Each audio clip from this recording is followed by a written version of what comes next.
भारतीय अदाकारा तमन्ना भाटिया चेन्नई में एक तकरीब के दौरान अपने मद्दाह पर ऐसी बरसी कि सब देखते रह गए। पुरस्कार ने अदाकारा से शादी से मुतालिक सवाल करने की गलती की तो अदाकारा का पारा हाई हो गया। एंटरटेनमेंट वेबसाइट पिंक वेला के मुताबिक हाल ही में चेन्नई में एक तकरीब के दौरान एक पुरस्कार ने तमन्ना भाटिया से पूछा कि आप शादी कब कर रही हैं? क्या किसी तमिल बंदे के लिए कोई मौका है? इस जाती किस्म के सवाल पर अदाकारा ने स्पॉट चेहरे के साथ जवाब दिया कि मेरे वालिदैन भी मुझसे ये सवाल नहीं पूछते। ख्याल रहे रवां साल जून में तमन्ना भाटिया ने तस्दीक की थी कि वो अदाकार विजय वर्मा से बहुत करीब हैं और दोनों साथ वक्त भी गुजार रहे हैं। दोनों अदाकार नेटफ्लिक्स पर रिलीज होने वाली लव स्टोरीज 2 में भी साथ नजर आ रहे थे। एक और फैन ने तमन्ना भाटिया से पूछा कि क्या उन्हें जिंदगी गुजारने के लिए कोई अच्छा साथी मिल गया है। अदाकारा ने इस सवाल के जवाब में कहा कि मैं अपनी जिंदगी से बहुत खुश हूँ। और रवां साल जून में एक इंटरव्यू के दौरान तमन्ना भाटिया से जब शादी से मुतालिक सवाल किया गया तो उनका कहना था कि शादी एक बड़ी जिम्मेदारी है और ये कोई पार्टी नहीं है।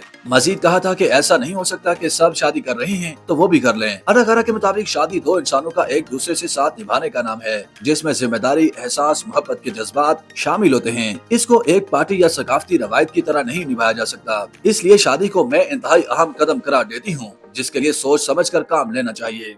YouTube पर गूगली न्यूज देखने के लिए youtube.com की सर्च बार में गूगली न्यूज टीवी टाइप करें। गूगली न्यूज के पेज पर सुर्ख रंग के सब्सक्रिप्शन वाले बटन पर क्लिक करना ना भूलिए। YouTube पेज पर अपलोड होने वाली वीडियोस से बाखबर रहने के लिए बेल आइकन पर क्लिक कीजिए। आपको हर नई वीडियो के बारे में नोटिफिकेशन मौसूल हो जाएगा।